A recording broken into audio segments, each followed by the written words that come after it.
Commence ta journée du bon pied. Avec la balade matinale sur Radio Gina. Avec Canal Box, la fibre qui vous connecte à l'essentiel.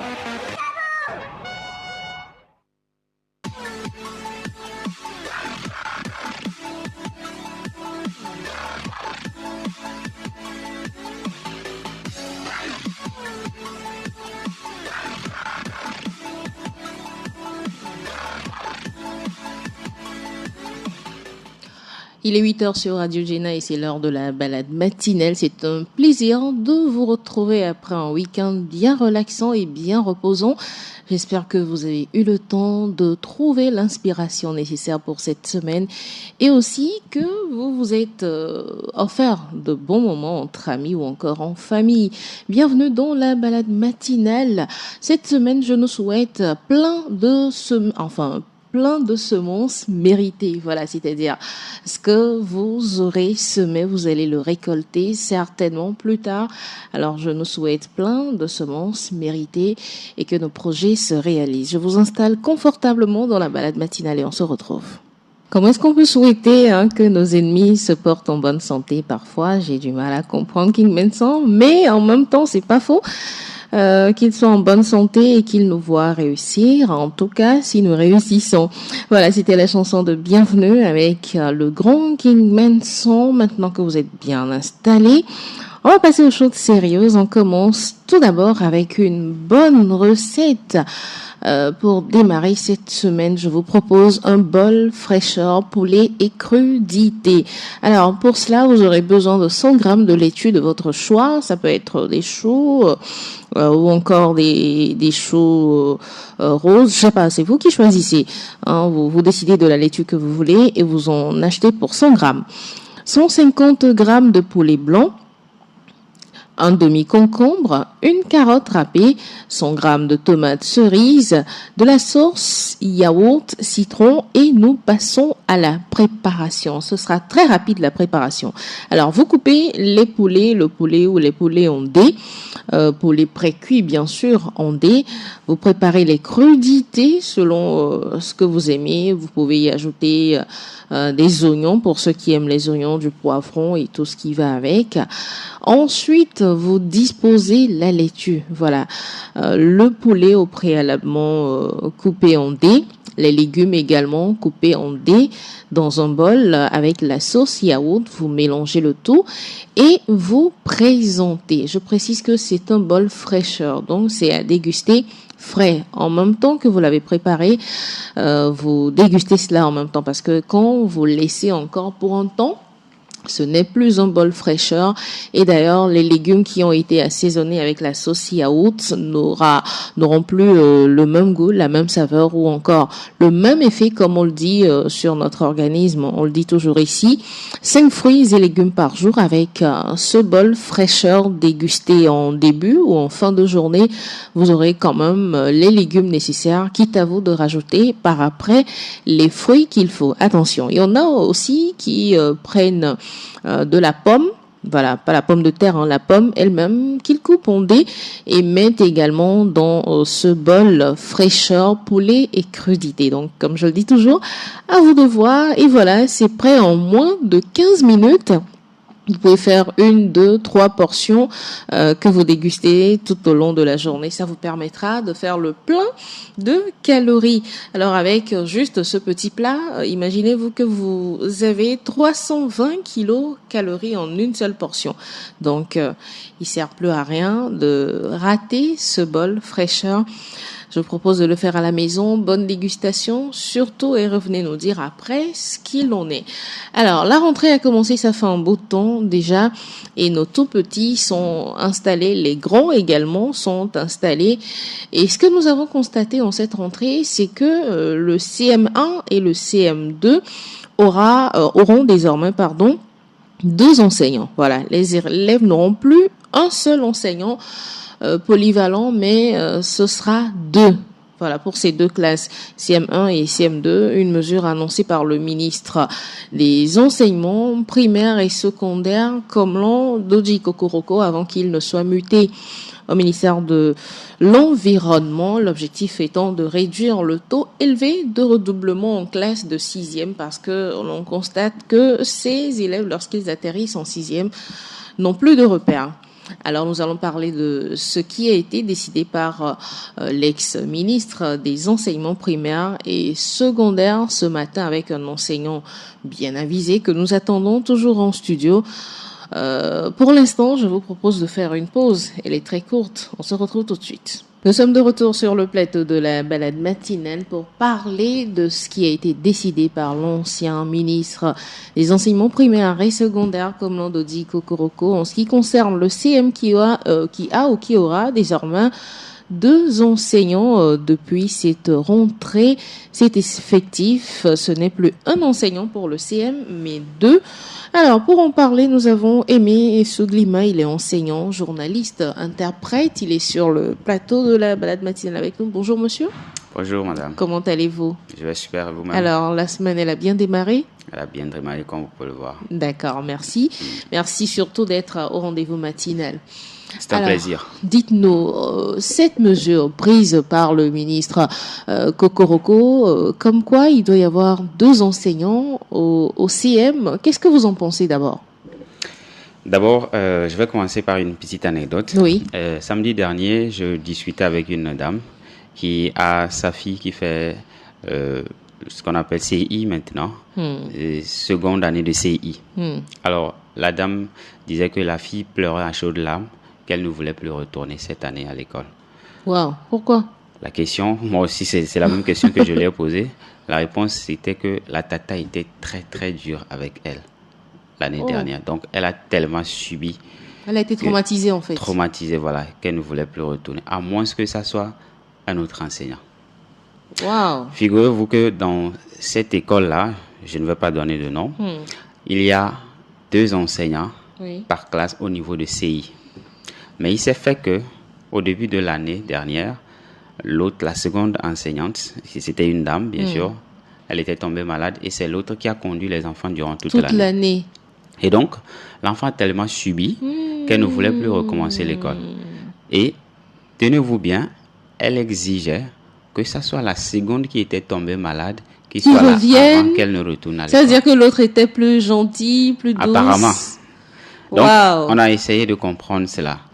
Quand j'ai écouté ça, je me suis dit, waouh, ça veut dire que celle-ci, excusez-moi le terme, mais peut mettre fin à un rêve d'un enfant. Bien sûr. Et donc, cette décision, a priori, est une très bonne chose. D'accord. Donc, la décision du ministre Kokoroko, a priori, de facto, c'est une très bonne chose. Ça, cette anecdote, c'est au CI. Mais imaginez-vous qu'au CM2, nous-mêmes qui parlons ici, on a été martyrisés par certains enseignants du CM2 parce que souvent, dans le temps même, au primaire, c'est plus le CM2 que nous craignons. Effectivement, parce que là, il y a des cours de 6 heures, il y a des questions-réponses par ici. Quand tu ne lèves pas la main, on va te frapper, on va te punir. Donc, au CM2, je crois que c'est une bonne chose parce que les enfants sont en train de se préparer pour l'examen du CEP, le tout premier diplôme. Je dirais le second diplôme parce qu'il y a la naissance qui conçut le premier diplôme, qui conçut le tout premier diplôme de l'enfant. Et donc, on les prépare à passer un examen. Et donc, il peut arriver que l'enseignant soit surchargé, c'est-à-dire si c'est un seul enseignant, il peut arriver que celui-ci soit un peu surchargé ou à un moment donné, il peut devenir aigri quand il a trop de charges et il se permet de déverser sur les enfants. Alors que s'ils sont 2, ça peut permettre... Ça allège un tout petit peu son ça peut alléger. Donc voilà pourquoi je dis a priori c'est une bonne chose, mais... Je vais médicaliser ce que je vais dire. Il y a quand même des effets secondaires qui peuvent peut-être en suivre. Moi, j'ai d'abord envie même de demander, est-ce que les 2 enseignants auront la même qualification ou l'un sera... Comment est-ce que ça va se passer? Est-ce que vous avez une idée de cela? D'abord, quand on parle de CIEM, ça veut dire cours moyen seconde année. Maintenant, quand on ajoute 2, donc cours moyen maintenant seconde année, 2 là, ça veut dire deuxième année. Ça veut dire que c'est au cours primaire. Oui. Et donc, au cours primaire, les enseignants, à ce que je sache jusqu'au Togo, c'est avec soit le bac ou bien le CAP. Oui, le d'accord, CAP. Ou le CAP, voilà. Pardon, c'est le CAP, non, le CAP. là-bas, ça veut dire qu'ils ont tous la même qualification. Oui. Certes, il y a des gens qui enseignent aujourd'hui au cours moyen avec la licence, voire le master. Bon, l'ancienne master, maîtrise. Oui. Voilà. Mais, a priori, ils ont tous passé le concours avec le même diplôme. Donc, ils auront les mêmes qualifications. Maintenant, si on veut rentrer au tréfonds de la chose, peut-être qu'on va voir qualification en termes de qualité. L'exemple de l'anecdote que j'ai donné, c'est les mêmes enseignantes, mais il y a une qui est plus maternelle, on va dire. Voilà. Selon l'enfant qui est plus dangereuse, alors que l'autre dangereuse, est vraiment. Donc, vous voyez. D'accord. Alors, l'objectif, je pense, prioritairement, lorsque le ministre prenait cette décision, c'était de réduire le niveau de redoublement en classe de 6e. Parce qu'il paraît que, après que les enfants aient accumulé au CM2, lorsqu'ils arrivent en 6e, on a comme l'impression que c'est fini. On a fini les études. C'est comme quand on a eu le bac. On se dit qu'après, c'est bon, c'est léger, quoi. Effectivement. D'abord, c'est peinant pour et l'enseignant et pour le parent d'avoir passé 9 mois à enseigner les enfants et à la fin de l'année, qu'on dise que l'enfant a échoué. D'abord, c'est une croix de Jésus pour les parents et pour l'enseignant, c'est une honte de Judas Iscariote. Wow. Vous voyez un peu? Donc, c'est une très bonne chose dans cette lignée-là pour pouvoir permettre aux enfants de ne pas, déjà comme je retourne encore sur cette anecdote, de ne pas être dégoûtés par l'école. Vous comprenez? Quand vous avez bien joui de la classe de CM2, que vous avez eu votre diplôme, vous n'aurez pas envie d'arrêter. C'est pas faux. Ouais, vous n'aurez pas envie d'arrêter. Vous aurez l'envie de continuer, de voir, qu'est-ce que les cours au secondaire nous réserve, ou bien de quoi est fait le secondaire. Et nous tous, nous sommes passés par là. Moi, la veille de la rentrée comment appelle-t-on, quand je devais rentrer au secondaire, en 6e, quand on m'a cousu mon pantalon, parce que c'était la première fois que je devais porter du pantalon, déjà à 5 heures, moi j'étais debout, et je revisionnais toujours mon pantalon, mon kaki, ainsi de suite. Et je sais que ça serait la même chose pour tant d'élèves. Bon, même si c'est pas tout le monde, mais la majeure partie, puisque c'est comme un lien qu'ils coupent avec l'ancien système ou bien l'ancien niveau, et ils veulent entrer maintenant dans une seconde phase. Et là, bon, tout le monde, a priori, de facto, doit avoir de joie.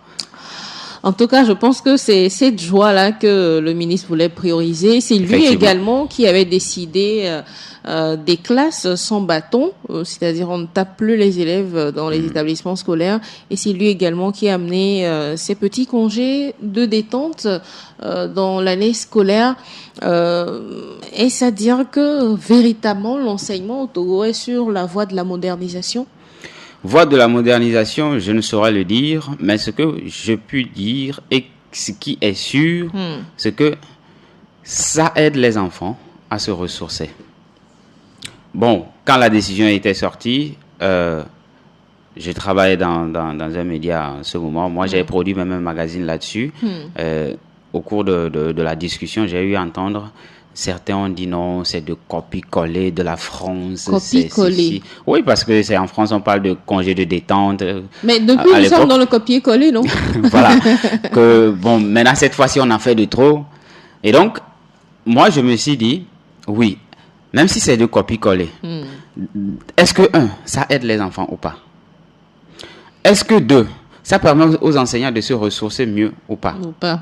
3, est-ce que, dans ces congés de détente, au retour des classes, on a évalué et on a vu que les congés de détente ont eu des répercussions négatives?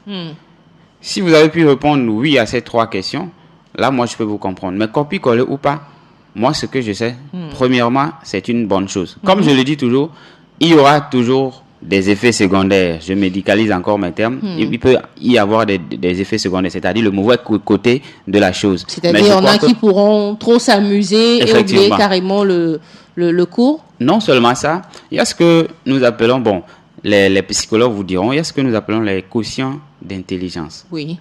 Au niveau des quotients d'intelligence, il y a certains, ils prennent du temps avant d'assimiler. Il y a d'autres, ils n'ont pas besoin de beaucoup apprendre avant de pouvoir comprendre. Il suffit juste qu'on leur donne des détails. Maintenant, ceux-là à qui il faut beaucoup de temps avant d'apprendre, quand on commence, par exemple, cette année, c'était le 15 Tout septembre. à l'heure, dans quelques jours, on aura encore le congé. Congé de détente. On a Ouais. commencé 15 septembre. Et on va en congé disons, le 24. octobre, on va en congé. Donc, ça découpe leur quotient Il y a comme d'intelligence, une rupture, on va dire. d'apprentissage. Parce que eux, là, il leur faut beaucoup de temps avant de pouvoir comprendre. Et là, ça va empiéter d'une manière ou d'une autre s'ils n'ont pas de suivi à la maison. D'accord. Vous comprenez? Oui. Or, l'école à la maison et l'école à l'école, si je peux me permettre la tautologie, c'est-à-dire l'école dans les salles de classe, il y a carrément une différence. Vous pouvez le comprendre avec Bien moi, sûr. parce que si vous êtes avec, même si c'est avec votre enseignant qui vous enseigne à l'école, qui revient à la maison pour vous C'est répéter, différent. il y a une C'est différence. pas la même chose. Vous comprenez? Donc, pour ces enfants-là, à qui il faut beaucoup de temps avant d'assimiler les choses, quand on commence tout de suite et qu'on veut couper, je crois que ça va empiéter un peu. La seconde des choses, c'est quoi? C'est pour les enfants, excusez-moi d'évoquer ça, mais qui sont de type sanguin. Comment Vous ça? savez que nous avons, il y a 4 types de personnalités. Il y a les sanguins, il y a les mélancoliques, il y a les colériques et puis il y a les flegmatiques. Pour les enfants sanguins, à qui la vie est une perpétuelle fête, ces enfants-là risquent de pouvoir rentrer dans une perpétuelle fête. D'accord. Autrement dit, ils ont passé toutes les vacances à s'amuser. Parce que les enfants sanguins, c'est ça. Eux, ils oublient très vite aussi. Les sanguins, c'est ça. Ils oublient très vite. Et ils aiment même... C'est-à-dire, c'est des gens qui aiment Plus faire le show. s'amuser. Plus s'amuser. Et tout de suite, ils oublient l'essentiel. Et plus on leur donne beaucoup de temps de repos, plus ils prendront ce temps-là comme des temps d'amusement. Donc, pour ces enfants-là, il y aura de problèmes. Et pour ces élèves-là aussi, à qui Il y il aura leur faut des beaucoup de problèmes. temps avant d'assimiler les En fait, choses. la mesure, on va dire que elle est bonne pour certains et Et pas très bonne pour d'autres. voilà. Et moi, si je vais quantifier ça en termes de pourcentage, je dirais 70% bon et 30% Donc, mauvais. donc, en fait, pour le 30%, c'est aux parents maintenant de les aider, hein, en fait, à réinsérer, à se réadapter plutôt au nouveau système. La première responsabilité incombe aux enfants eux-mêmes d'abord, Eux-mêmes. c'est-à-dire aux élèves eux-mêmes.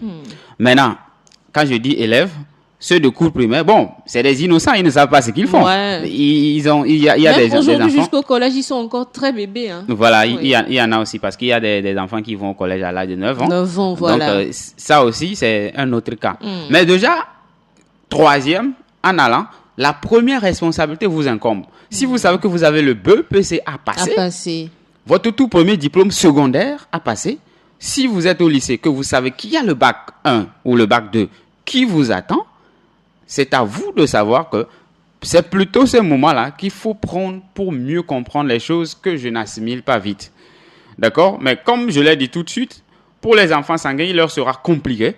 Et pour les enfants à qui il faut beaucoup de temps pour pouvoir apprendre, il leur faut un accompagnateur. Mais la toute première responsabilité leur incombe. Leur incombe. Il faut les mettre aussi devant ces responsabilités-là. Effectivement. Je pense que l'impact sur le redoublement dont a fait cas le ministre en décidant même cela, ça aussi, il faut prendre ça en compte, hein, parce que l'enfant qui est habitué à avoir qu'un seul enseignant devant lui et qui arrive en 6e et commence par avoir... En 6e, on a... Autant de pratiquement- matières on a dansé, autant Voilà, d'enseignants. on a 7 ou 8 matières, je ne sais plus ce qu'il Ouais, en bon. est aujourd'hui. Et Avec on- le LMD, maintenant, ça peut aller parce Voilà. qu'il n'y avait pas à l'époque. ECM, même, cette fois-ci, ECM est obligatoire d'ailleurs. Et au avec collège. chaque enseignant, il Chaque faut avoir enseignant. tous les cours qu'il faut, Effectivement. avoir de nombreux cahiers aussi. Je pense que cette mesure va aussi aider les enfants, n'est-ce pas? Ça va les aider, ça c'est sûr, ça va les aider dans ce sens que il y a des enseignants, quand ils rentrent, vous avez envie même qu'ils ne sortent plus. Oui. D'accord? Au même moment, il y a d'autres aussi, c'est pas qu'ils ne sont pas bons, mais quand ils rentrent, eux, c'est le sérieux, ils sont toujours de sérieux. Et c'est des Chacun sa enseignants. méthode, en Voilà, fait, c'est des ouais. enseignants de type mélancolique. Eux, la vie, on ne s'amuse pas avec. D'accord? Et ces gens d'enseignants, quand ils rentrent, certes, vous apprenez beaucoup de choses, mais à un moment donné, Vous êtes crispé. vous êtes dépassé. Oui, franchement. Donc, le fait de changer des enseignants, avoir de nouveaux visages, c'est une très, très, très bonne chose. Maintenant, le side effect que je vais encore évoquer, les effets secondaires qu'il faut, c'est que maintenant, il faut savoir maintenant comment apprendre, comment agencer les cours pour apprendre et pour que ça n'empiète pas sur le sujet dont nous sommes en train de parler maintenant pour le fait de redoubler les classes. Parce que quand on sait agencer par exemple, dans la journée, je prends un exemple, quand je sais que il me faut le matin bosser, peut-être histoire, géographie, SVT, quand on est au collège, bien sûr, premier cycle de secondaire, et que le soir, peut-être, avant d'aller dormir, il faut les mathématiques, il faut faire les calculs. Quand vous savez qu'il faut agencer vos cours comme ça, je crois que même si le fait que vous ayez différents enseignants, de nouveaux visages, vous embête, mais avec au niveau des cahiers, si vous savez agencer, ça ne vous sera pas un problème. Même avec toutes ces méthodes, est-ce qu'il ne faille pas peut-être juste après le BPC, juste après que les enfants aient eu le CPD, pardon, qu'est-ce que je raconte, les recycler, on va dire, ou encore les mettre en condition pour la nouvelle classe? C'est d'ailleurs pour la raison pour laquelle il y a ce que nous appelons les cours de maintien. Qui ont été aussi suspendus ou ça a été ramené? Mais d'autres enfants toujours. Ah. Moi, j'ai enseigné... je me permets de donner le lycée, au lycée Newton, oui. Pendant au moins 2 ans. J'ai fait le lycée Newton au moins 2 ans. Bon, c'est vrai que je n'étais pas en tant que titulaire, surtout pour la première année, mais j'ai pu comprendre beaucoup de choses. À l'époque, il y avait encore ces cours de vacances-là qui étaient obligatoires. C'était obligatoire, mais pas exigeant. Pas exigeant, voilà. Obligatoire, pas exigeant, parce que c'est vrai. Qu'est-ce qu'on faisait? Moi, j'aimais la méthode des dirigeants de cette école. Ils présentaient aux élèves le pour et le contre. Le pour, si vous participez au cours de maintien, qu'est-ce que vous allez gagner en tant qu'élève? Si vous ne participez pas, qu'est-ce que vous allez perdre? Et en leur dressant ce tableau, et qu'eux-mêmes, ils sont conscients, ils voient le graphique, en participant, je ne perds rien. Plutôt, je gagne. Mais en ne participant pas, c'est que peut-être je vais rester à la maison. Je perds des habitudes. Voilà, et faire des bêtises entre griffes. Et c'est vous qui sortirez perdant. Mais moi, je me dis, même les enfants sanguins dont vous parliez tout à l'heure, là, qui vont avoir 2 mois de congé à ne faire que des jeux, courir dans le quartier et autres, sans ces cours de maintien. Vous imaginez ce qu'ils seront à la rentrée? Maintenant, c'est aux parents. Là-bas, c'est aux parents de pouvoir d'abord détecter quels enfants ils ont. Voilà, très bien, détecter quels enfants ils ont. Maintenant, de pouvoir mettre sur pied des méthodes, c'est-à-dire des méthodes soit d'apprentissage individuel, soit d'apprentissage avec des enseignants qu'on appelle entre parenthèses des répétiteurs. Bon, c'est vrai, ça aussi, il en faut des moyens. Mais je crois que de nos jours, il y a eu quand même dans une maison des gens qui ont quand même précédé les autres en termes d'études. Par exemple, si moi je suis avec mes petits frères à la maison ou bien mes petites soeurs à la maison, au moment vous avez déjà l'expérience. Voilà. Donc, je pourrais leur proposer des choses. Moi, j'ai fait l'anglais et la communication. Donc, le français, je sais que je peux m'en sortir là-dedans. L'anglais, je sais que je peux m'en sortir là-dedans. Donc, pourquoi ne pas leur donner des coups de main? Au cas où les parents eux-mêmes n'ont pas les moyens de pouvoir c'est-à-dire organiser des cours de maintien à la maison, c'est-à-dire des cours à domicile.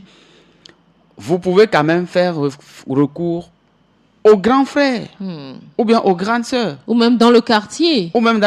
Si vous vous entendez. Bon, même dans le quartier, on peut aussi exiger quelque chose. Mais si c'est dans la famille... Rien n'est plus gratuit aujourd'hui. Voilà. Mais si c'est dans la famille, là, on peut compter sur la relation. Vous voyez un peu. Donc, toujours, je reviens, première responsabilité, ça vous incombe les élèves. Mais seconde responsabilité, les parents. Vous avez plus de responsabilités parce que de toutes les façons, c'est vous qui les nourrissez aujourd'hui. C'est vous qui prenez en charge leur éducation. Donc, vous avez aussi une part de responsabilité. Alors, le binôme d'enseignement pour le CM, est-ce que ça a pris effet déjà? Je ne saurais le dire parce que je n'enseigne plus. Mais même déjà, si c'est la même personne, il n'enseigne pas chaque jour de la même manière.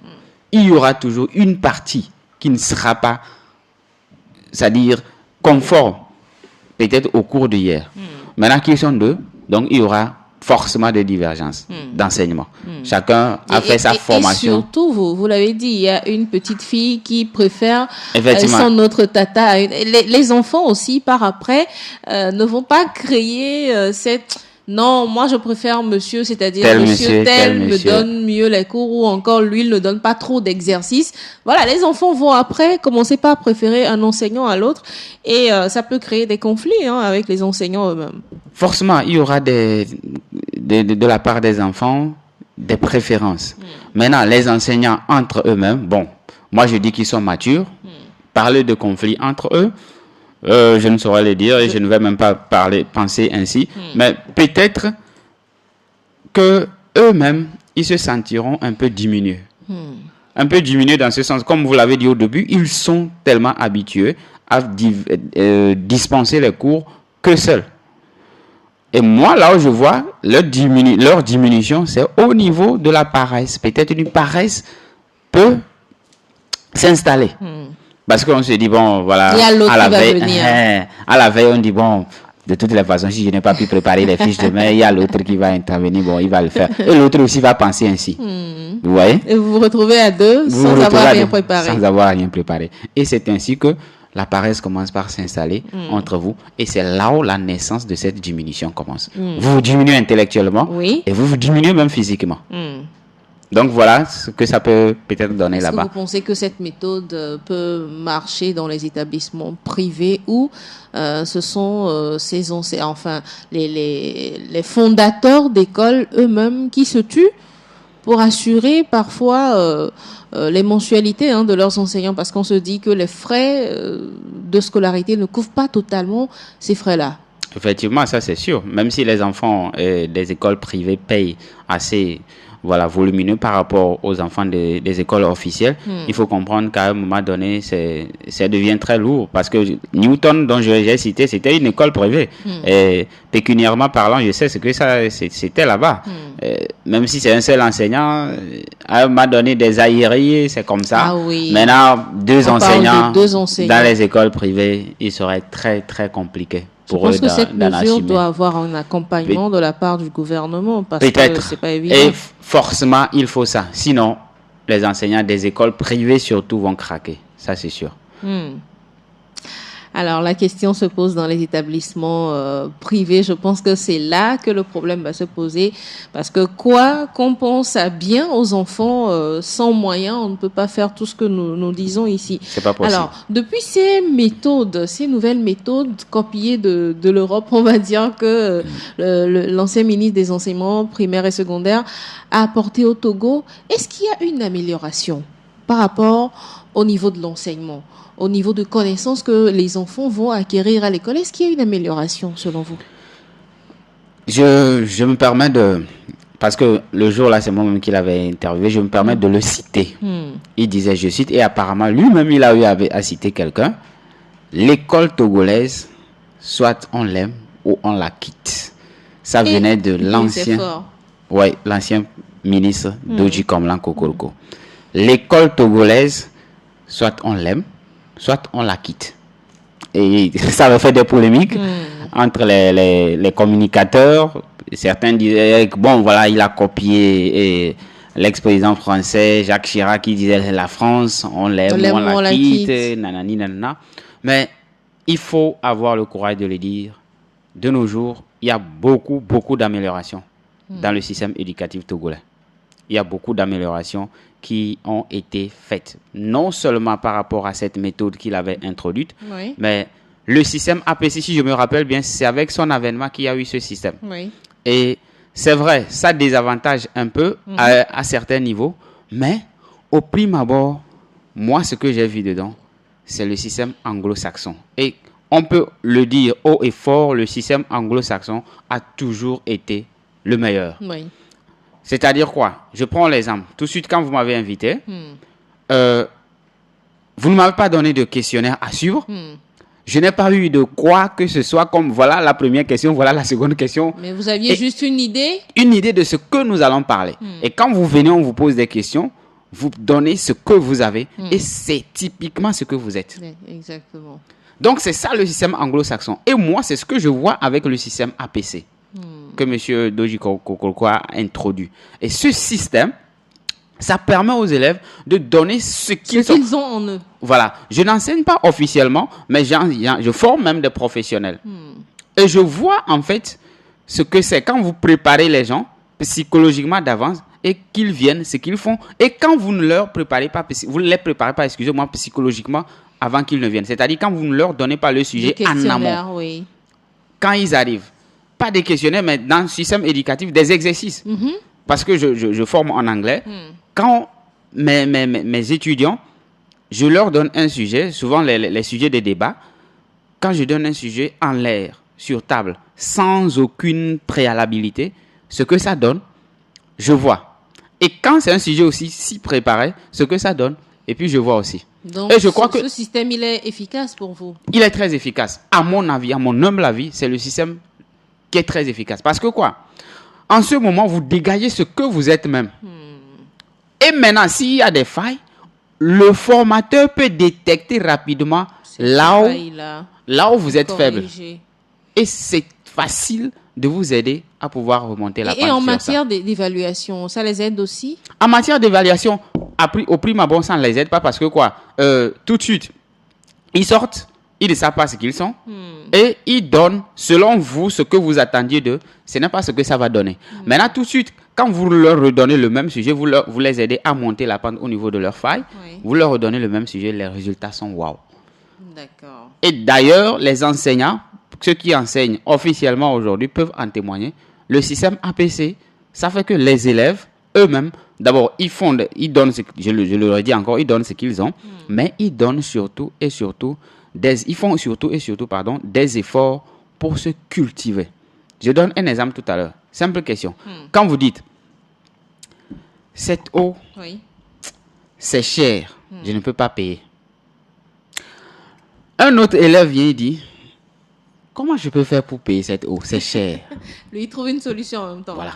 Le comment vous pousse à réfléchir.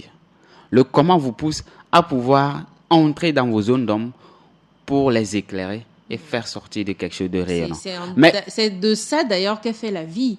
Tout à fait. Trouver des solutions à chaque problème. Et donc, c'est ça le système APC. Moi, c'est ce que je vois dans le système APC. Parce que j'ai vu tant d'épreuves de système APC. J'ai vu tant de leur corriger, de leur proposer corriger. Parce que de nos jours, avec maintenant ce nouveau système, il y a pas, on parle de proposition de correction. Oui. On ne parle plus de corriger type. Parce que on dit que nul n'a la science infuse. Certes, il y a quelqu'un qui est devant qui s'appelle enseignant, mais c'est le donner et le recevoir maintenant. Vous donnez aux enfants, vous recevez ce qu'ils ont. Voilà. Et vous agencez tout. Et puis vous avancez. Donc, en termes d'évaluation, ça ne va pas trop donner. Mais je crois que ça fait au moins 3 ans. C'est depuis 2018, non, si je crois. C'est depuis 2018, c'était inséré. Mais ça a commencé par prendre effet il y a de cela presque 3 ans maintenant. Bon, au-delà de 3 ans, si j'ai bonne mémoire. Et je crois que moi, les élèves que je continue toujours, en tout cas d'avoir, en tant que déformé, je vois que c'est meilleur, ce système. C'est carrément meilleur. En tout cas, avec vos collègues enseignants que j'ai discuté avec aussi, beaucoup ont parlé du bien fondé du système. D'ailleurs, du recyclage qui leur est donné avec ce système, parce que à chaque bout de temps maintenant, on les recycle, on leur fait une petite formation pour leur permettre d'être quand même à niveau. Et aussi, ce congé détente, selon ce qu'ils ont dit, leur permet de prendre une pause et de revenir plus en force pour donner le meilleur aux enfants, en fait. Effectivement, parce que c'est tout enseignant qui enseigne normalement de nos jours au Togo doit quand même, si je vais exprimer en pourcentage, avoir au moins dit de bonnes choses à 50% de ce système-là. Parce qu'il n'y a pas que le recyclage. Il n'y a pas que le recyclage dont j'ai parlé, mais tout de suite ce que j'ai évoqué. Oui. Cette manière de pouvoir créer des solutions à vous-même. Oui. Le comment je peux le faire. Et non, je ne peux pas le faire. Je peux faire des années, je ne peux pas le faire. Ça me permet de raconter une histoire. Entre-temps, c'était samedi seulement. Ce samedi, j'étais avec une personnalité, un sénateur dont je tais le nom, qui disait qu'à l'époque, il était très bon en mathématiques. Il peut avoir 17, 18, mais en sciences physiques, il n'avait jamais dépassé 1. Tenez-vous bien, il n'avait jamais dépassé 1. Comment ça se fait? Je me demande. Il dit que au premier devoir, il a eu 0,25. Au second devoir, il a eu 0,50. Et en composition, il a eu 1. Et ce qui m'a fait rire. Ça a progressé. Voilà, et ce qui m'a fait rire, l'enseignant écrit partie observation en progrès. C'est ça en fait. En progrès. Oui. Maintenant, ce en progrès là, il a tellement joui de ça que au prochain devoir, il a rechuté, il est revenu à 0,25. Oh, donc il fallait pas le féliciter en fait. Voilà. Non seulement il fallait pas le féliciter, mais lui-même, il avait manqué de se poser la question, comment faire pour aller au-delà. Oui. Mais il s'est dit que c'est bon, j'ai déjà atteint, comme on me dit, au progrès, j'ai déjà atteint le niveau. Or, 1 sur 20, ça ne vaut rien. Voilà. Vous comprenez? Surtout avec le coefficient. Le coefficient, effectivement. Maintenant, s'il se demandait, j'ai quitté de 0,25 à 1. Comment je peux faire pour avoir 1,25? Ça l'aurait poussé à pouvoir comprendre beaucoup de choses parce qu'en mathématiques, c'est toujours les formules. Au moins, quand tu arrives à poser la formule, tu as au moins 0,50 ou bien 0,25. Et peut-être, il aurait commencé par voir un début de solution au niveau des formules. Et après ça, maintenant, il pouvait passer au développement, au cheminement. Vous voyez? Donc, le comment surtout. Moi, je reviens toujours sur le comment. Comment faire pour avancer? Comment faire pour résoudre cela? Comment? Pour trouver des solutions. Merci, Monsieur Souglima. En fait, je pense que cette méthode ou encore toutes ces nouvelles exigences du nouveau système pédagogique, je pense que c'est toujours pour le mieux des enfants et des enseignants. Ce sera un peu radical, je pense, mais à la longue, cette réforme va permettre d'être mieux organisée. Nous sommes ainsi arrivés à la fin de cette émission. Rapidement, je vais vous soutirer quelques mots de la fin pour aujourd'hui. Alors, mot de la fin. D'abord, merci pour l'invitation. Merci aussi à vos auditeurs qui font toujours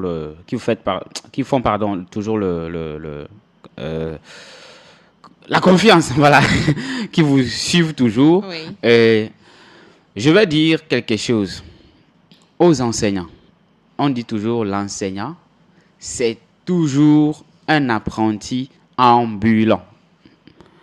Même si vous êtes 2, même si aujourd'hui on double, c'est-à-dire vous êtes maintenant 4 au SIEM, dites-vous que ce que vous avez, c'est toujours insuffisant. Oui. Parce que du jour au lendemain, cette méthode peut s'arrêter et vous pouvez revenir à un enseignant, c'est bien vrai. Qu'allez-vous faire? Maintenant, aux élèves, les congés de détente, de facto, vous ont été offertes pour de bonnes choses. Quand je dis de bonnes choses, c'est pour que, 1, vous vous ressourcez d'une manière psychologique. 2, c'est pour que vous preniez ce temps-là pour pouvoir vous ressourcer dans les matières que vous ne comprenez pas.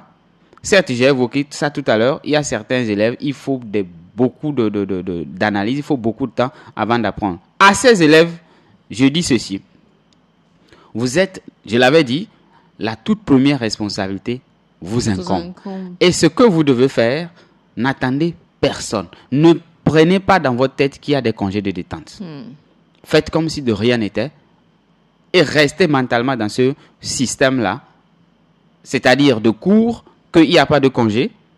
Et je crois que ça va beaucoup vous aider. Maintenant, pour finir, aux parents, vous savez, que vous le vouliez ou pas, c'est vous qui dépensez. Ce que vous devez faire, chers parents, ne laissez pas vos enfants aux enseignants seuls.